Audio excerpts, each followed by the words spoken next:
Pendapatan asli daerah Kabupaten Pati yang berasal dari pajak PBB Menara Telekomunikasi tidak menyentuh 100 juta rupiah.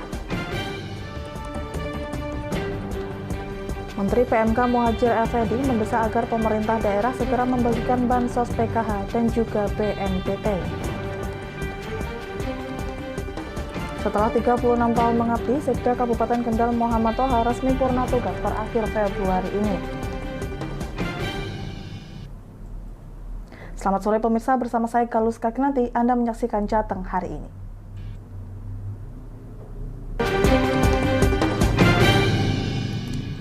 Masyarakat serta pedagang di alun-alun Kembang Joyo Pati mengeluhkan jalan paving di alun-alun Kembang Joyo yang bergelombang. Akibatnya ketika turun hujan, jalan paving tersebut tergenang air dan becek. Merespon adanya hal tersebut, Bupati meminta DPUTR untuk segera memperbaiki kerusakan tersebut. Alun-alun Kembang Joyo saat ini selalu menjadi sorotan. Kesuksesan pemerintah Kabupaten Pati mengumpulkan PKL yang kemudian ditempatkan di alun-alun Kembang Joyo Pati membuat para pedagang merasa bersyukur lantaran merasa difasilitasi. Namun di sisi lain, sejumlah pedagang dan pengunjung mengeluhkan jalan paving alun-alun Kembang Joyo yang bergelombang dan mengakibatkan genangan air seusai turun hujan.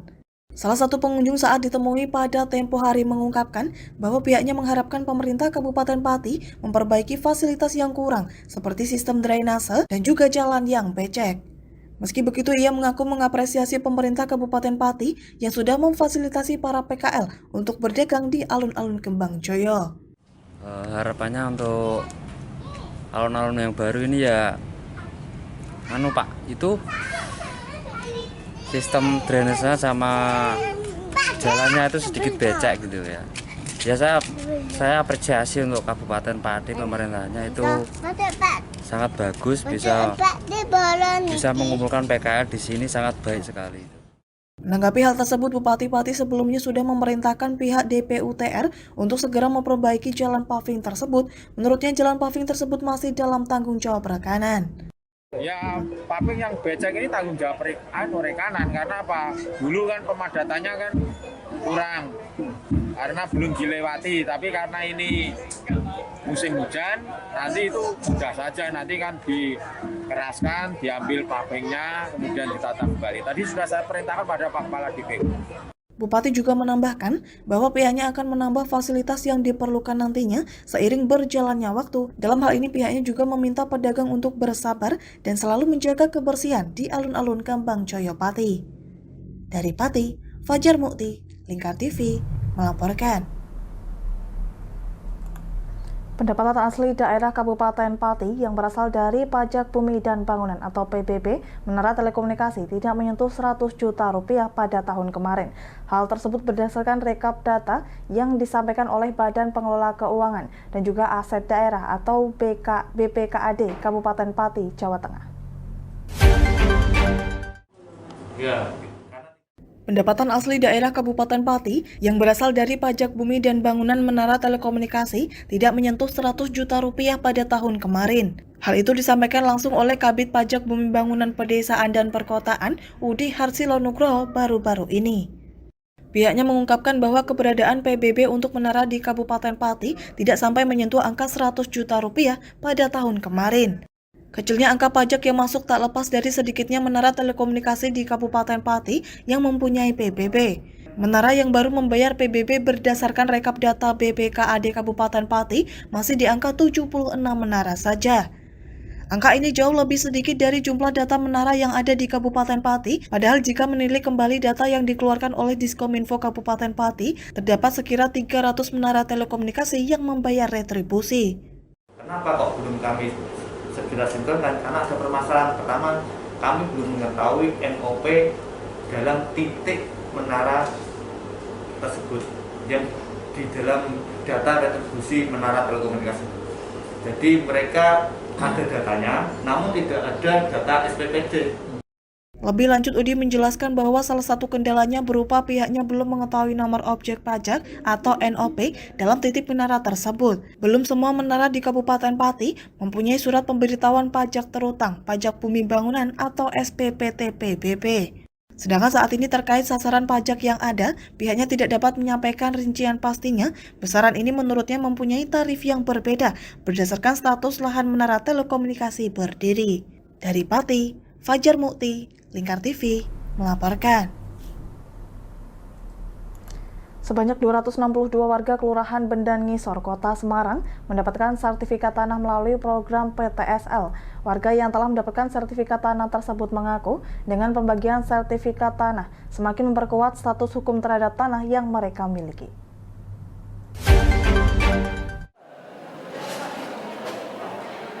Warga di Kelurahan Bendan Ngisor, Kecamatan Gajah Mungkur, Kota Semarang mengaku senang setelah mendapatkan sertifikat tanah dari Badan Pertahanan Nasional Kota Semarang. Dalam pembagian sertifikat tanah, salah seorang warga Susmiono memperlihatkan surat penunjukan sementara atas tanah miliknya pada tahun 1974 untuk ditukarkan dengan sertifikat tanah yang baru. Menurut pengakuan pria 44 tahun tersebut, untuk memunculkan sertifikat baru dibutuhkan waktu selama 4 bulan. Dirinya mengaku lega dengan munculnya sertifikat tanah baru tersebut, semakin memperkuat secara hukum akan kepemilikan tanah miliknya. Wah, lama Mas, Lama ya? itu kan proses tuh, dari awal sampai akhir, nanti lengkapi lagi data, hampir 4 bulanan itu. Oh, hampir 4 bulan Ya, aja. kalau sampai sekarang loh, hampir 4 bulan, itu data harus valid semua. Dalam program PTSL, pihak panitia tidak meminta biaya selama proses jalannya PTSL. Warga hanya dihimbau untuk membantu biaya operasional sesuai dengan SKB 3 Menteri sebesar Rp150.000. Setelah sertifikat jadi, biaya operasional pun dilakukan secara sukarela. Ada sebanyak 550 objek tanah yang diajukan warga di Kelurahan Bendan Ngisor, namun pihak BPN baru menyetujui 297 objek tanah, 35 diantaranya merupakan fasilitas sosial dan umum seperti lapangan olahraga, balai RW, masjid, dan taman parkir. Selama belum ada hasil, kita tidak memungut biaya sepeser pun. Yang menangani adalah panitia, bukan aparat, bukan Pak Lurah loh ya. Ini menangani semua. Keputusan 3 Menteri menyebutkan bahwa biaya operasional itu ada 150, 3 Menteri ada itu. Tapi itu kita belum minta.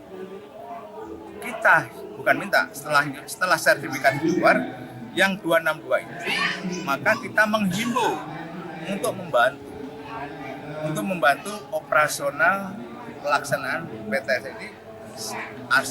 Dari 3 Menteri itu adalah 150.000 per sertifikat, itu resmi. Sertifikat adalah hak yang harus dimiliki dan harus disimpan sebaik-baiknya. Dan masih ada kewajiban yang belum diselesaikan, yaitu pembayaran BPATB dan PBB.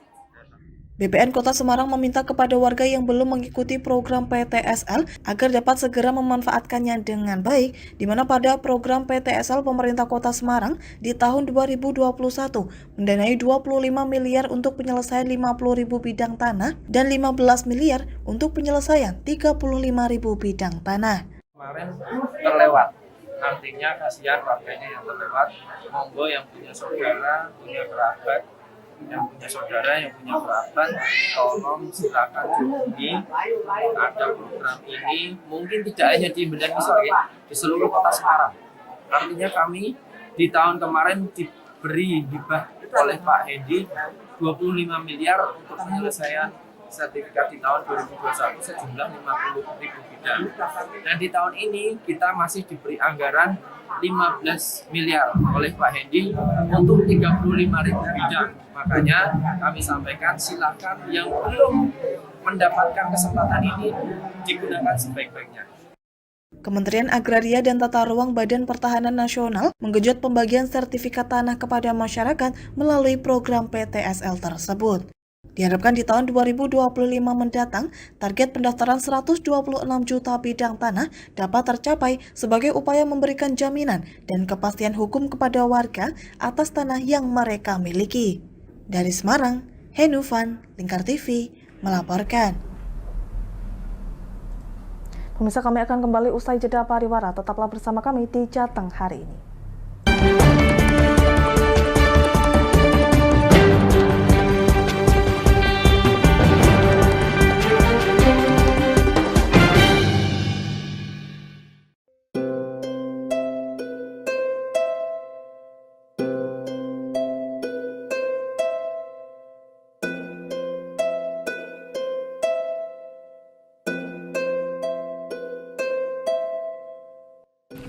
Wah iki yo siaran TV apik temenan. Filme cocok karo suasanane.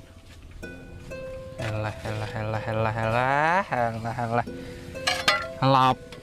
Boleh bro ngene iki awan-awan kok. Iki lho nonton TV, Kang. Wah, kenal nedan kowe wong kenang delok HP kok delok TV piye? Wah, kurang update kowe iki, Kang. Lho, maksudnya piye kok ngarane aku update itu? Iki lho deloken, aku nonton TV tenan. Kok mbok kira nonton HP? Wong delok HP ngono kenal nedan apa iki. Iki lho delok siarane. Lho, kok iso ya? Yo TV apa? Jenenge Lingkar TV, Kang. Saiki erane TV kok ngene iki. Kok Lingkar TV nek dia awak dhewe panggone iso nonton TV lewat HP.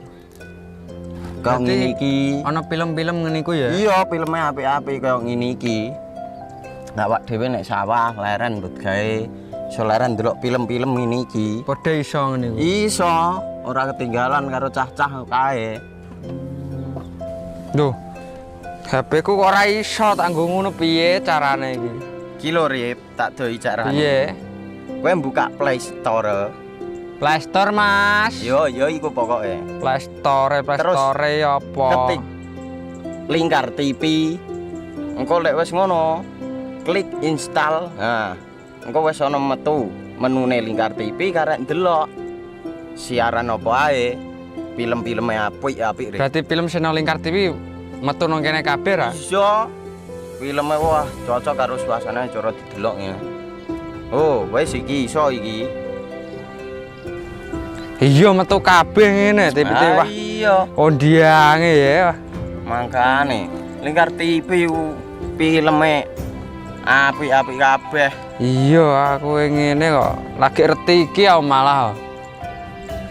Sekolo, ana bocah-bocah ajak ndelok. Ben seru nang kene ya, kawan. Wabek. Rene lo. Tak deloki apik-apik ana film Jos iki.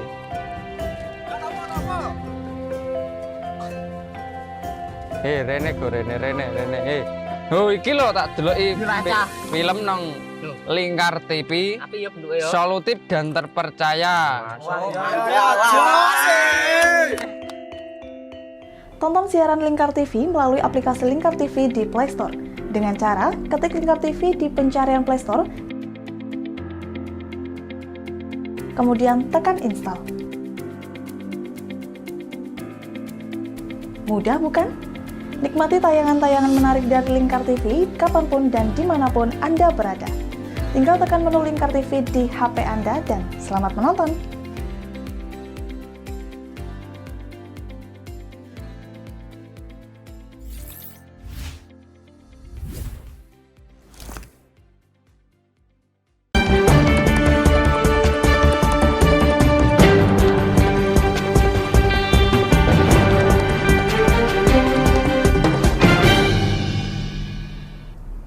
Pemirsa, Anda masih bersama kami di Jateng hari ini.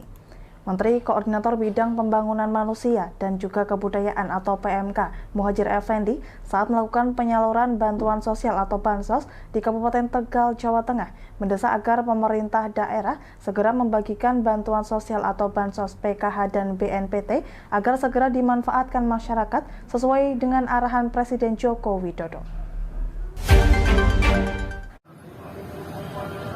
Menko PMK Muhadjir Effendi memantau percepatan penyaluran bansos program Keluarga Harapan dan bantuan pangan non-tunai yang saat ini dicairkan dalam bentuk uang tunai di kantor pos Kecamatan Adiperno, Kabupaten Tegal, Jawa Tengah.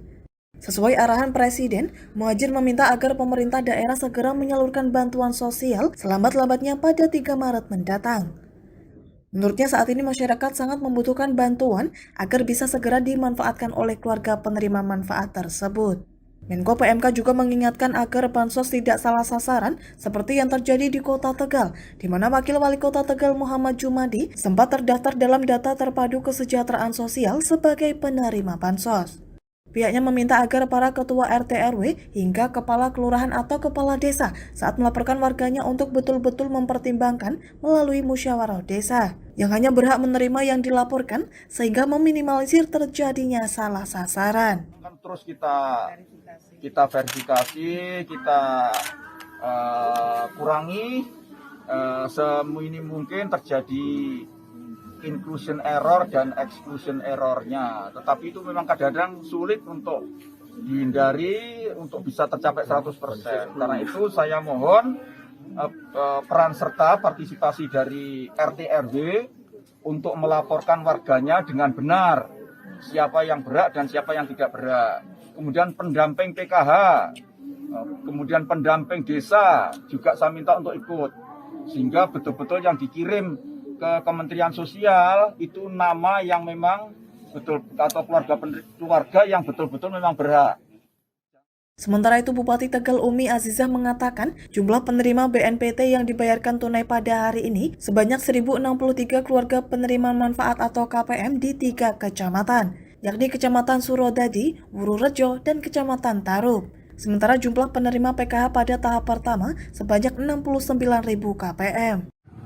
Hari ini kalau yang tadi 10.063 terbagi ke 3 kecamatan, Surodadi, kemudian Kecamatan Wururejo, dan Kecamatan Tarup. Itu non tunai ya, Bu? Tunai ya? Jumlah penerima bansos di Kabupaten Tegal pada tahun ini meningkat seiring dengan dampak pandemi COVID-19, namun peningkatan jumlah keluarga penerima manfaat tidak signifikan. Dari Tegal, Gus Fadilah, Lingkar TV, melaporkan.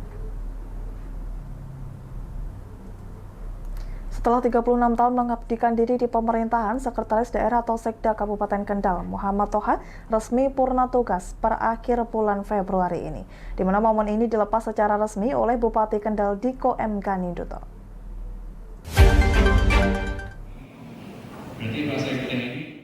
Sudah 36 tahun mengabdikan diri sebagai aparatur sipil negara sejak tahun 1986, dalam perjalanan karirnya, Motoha telah menduduki beberapa jabatan, seperti Pembina Utama Golongan Jabatan 4E. Jabatan tersebut merupakan golongan tertinggi dalam kalangan ASN di lingkup kabupaten setelah Sekda Provinsi. Sekretaris Daerah Kendal Muhammad Toha pada akhir Februari ini memasuki masa purna tugasnya, yang mana Bupati Kendal dan Wakil Bupati Kendal bersama seluruh pejabat Pemkab Kendal melakukan selamatan pelepasan Sekda Kendal Muhammad Toha di Pendopo Tumenggung Bahu Raksa. Bahkan Wakil Bupati Kendal Windu Sukobasuki sempat membacakan puisi untuk Sekda Kendal Muhtoha dengan judul Patriot Sejati. Bupati juga mengucapkan terima kasih pada Sekda Kendal yang selama ini sudah bekerja sama dengan stakeholder di pemerintahan Kabupaten Kendal. Sekali lagi saya ucapkan terima kasih kepada atas pengabdiannya. Semoga saya doakan Sekda beserta keluarga semua selalu diberikan kesehatan, dilindungi oleh Allah Subhanahu wa Ta'ala, dan semoga bisa terus berkontribusi untuk kemajuan bangsa dan negara, khususnya kemajuan Kabupaten Kendal. Bupati Kendal berharap pengabdiannya akan menjadi amal ibadah, kiprahnya juga menjadi tauladan bagi seluruh ASN. Bupati pun berharap Sekda Muhammad Toha akan terus berkontribusi untuk Kabupaten Kendal dalam hal apapun. Pada kesempatan itu, Sekda Muhammad Toha berpesan kepada seluruh ASN agar bekerja penuh semangat dimanapun ditempatkan bertugas. Ia pun berharap seluruh program pembangunan di Kabupaten Kendal dapat berjalan lancar nantinya. Dari Kendal, Muhammad Arya, Lingkar TV, melaporkan. Pemirsa, menyambut Hari Raya Nyepi, umat Hindu di Boyolali, Jawa Tengah membuat ogoh-ogoh yang nantinya akan diarak sebelum dimusnahkan. Ada harapan dengan musnahnya ogoh-ogoh tersebut, yaitu COVID-19 segera hilang dan alam kembali seimbang.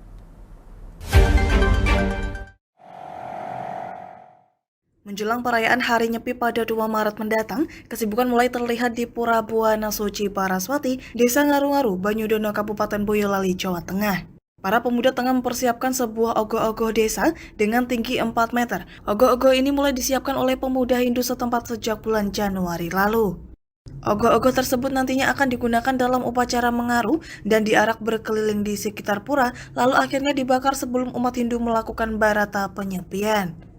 Dalam pembuatan ogoh-ogoh ini, para pemuda menghabiskan dana hingga 6 juta rupiah, di mana ogoh-ogoh ini merupakan perlambangan roh jahat yang mengganggu keseimbangan alam semesta dan harus dilawan agar alam kembali normal. Ya, harapan kami, Pak, sebagai umat yang ada di wilayah Desa Ngaru-Ngaru, khususnya dan umumnya di Kecamatan Banyudono, ya dengan adanya pelaksanaan ini termasuk Mecaru dan sebagainya, itu harapan nanti di COVID-19 itu bisa segera hilang, karena ini ada hubungannya erat dengan COVID itu, karena upacara ini adalah termasuk upacara yang hubungannya dengan alam semesta, Bapak. Ya, mudah-mudahan nanti dengan alam semesta itu kita kita adakan upacara dan sebagainya, sehingga nanti alam semesta itu akan bisa damai dan bisa harmonis dengan manusia. Umat Hindu Boyolali berharap dengan dibakarnya ogoh-ogoh tersebut, bencana pandemi COVID-19 bisa hilang dan kehidupan manusia dapat kembali berjalan normal. Sementara rangkaian acara Nyepi akan diawali dengan prosesi mendak tirta atau mengambil air suci di sumber mata air Umbul Pengging yang nantinya akan digunakan untuk upacara Tawur Agung di Candi Prambanan dan diakhiri dengan upacara Mecaru di masing-masing pura. Dari Boyolali, Taufik Irvani, Lingkar TV, melaporkan. Pemirsa, berita tersebut mengakhiri jumpa kita di Jateng hari ini. Teruslah saksikan Jateng hari ini setiap pukul 17 waktu Indonesia Barat. Saya Galus Karnianti mewakili seluruh kerabat kerja yang bertugas pamit undur diri dan sampai jumpa.